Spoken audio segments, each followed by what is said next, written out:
When I first moved to Florida, I kept running into so many people that were struggling, whether it was to find an apartment or a house that made sense for them and made sense for them financially. As I kept speaking with people, I kept hearing all these stories of people kind of sharing spaces with their family or friends, others living in storage units, hopping from home to home just because it's the only thing that worked for them, because life is extremely expensive right now. We just spoke with Dominique Ward. We are at her mom's home. Dominique is 35, and she was really excited to start her American dream, but then life just changed. Things just got more expensive. She couldn't get her American dream as quickly as she wanted because of just all the changes going on in the world. Well, my American dream is to have my own home, you know, with the white picket fence.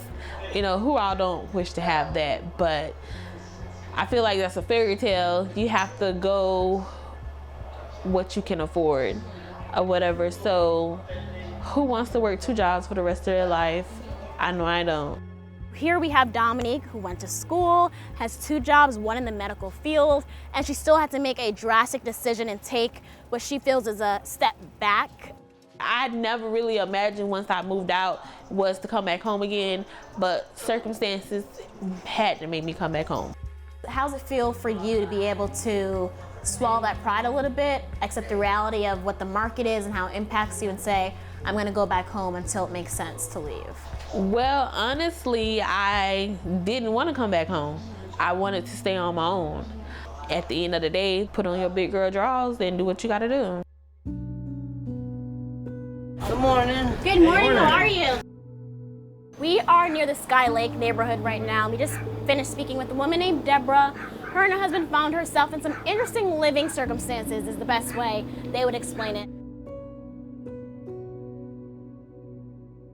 What was it like for you to hear the words, you're squatting, or you're squatting in someone's I never home? heard that term before. And I said, no. I said, if I'm in the street, I'll be squatting. So it's fair to That's say the at the main time thing. you didn't even realize what squatting was and didn't realize you were doing it. Right.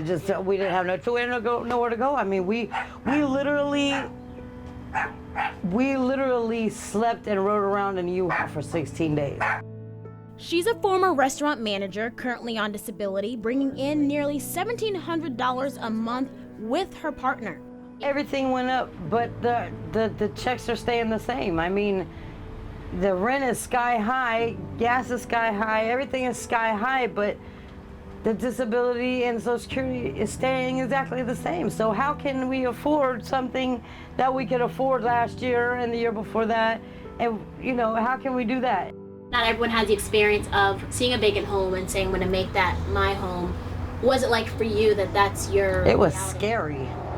It was scary. I mean, just to, you know, it was, luckily we didn't have to break in because the door was open. But to walk in, I mean, you're on edge every second. The thing that shocked me the most is I think when a lot of us hear of people living in vacant homes or hopping around from homes, we assume that they don't have an income or maybe they're homeless, but that wasn't the case for Deborah. She has an income, it's just not enough for any type of home that she can afford in Central Florida. It was really important for me to speak with someone on the realtor side, on the housing side, just to help the everyday person understand that unfortunately you may be seeing these prices, but there's a much bigger reason. For example, the stock market, gas prices, the idea of supply and demand, the construction companies, and all that ties into why Sally, Beth, Sue, on the ground every day just looking for an apartment or home, why they're running into issues. I met with broker associate Deidre Cabarrus, who says what some may consider abstract or unique living situations are growing right now.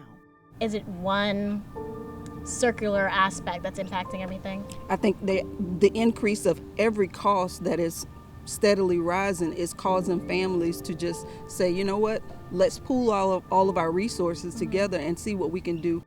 The Orlando Regional Realtor Association says mortgage rates have jumped from 3% to more than 5% in the last 2 years. And the average price of a home went up $85,000 in just the last year. I met with the association's president-elect, Lisa Hill. This market is going crazy on both ends. A lot of people want to know why.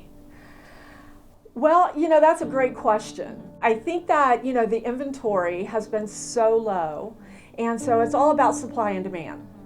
So, if you have low inventory and you have a lot of buyers, that's just going to create this market, and it's going to be a frenzy.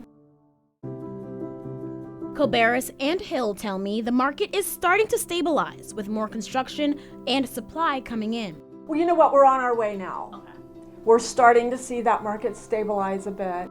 I don't foresee prices taking a nosedive the way that they did back in the previous recession.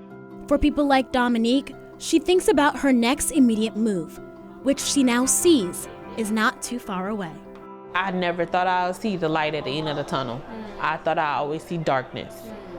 But the light has become greater and brighter.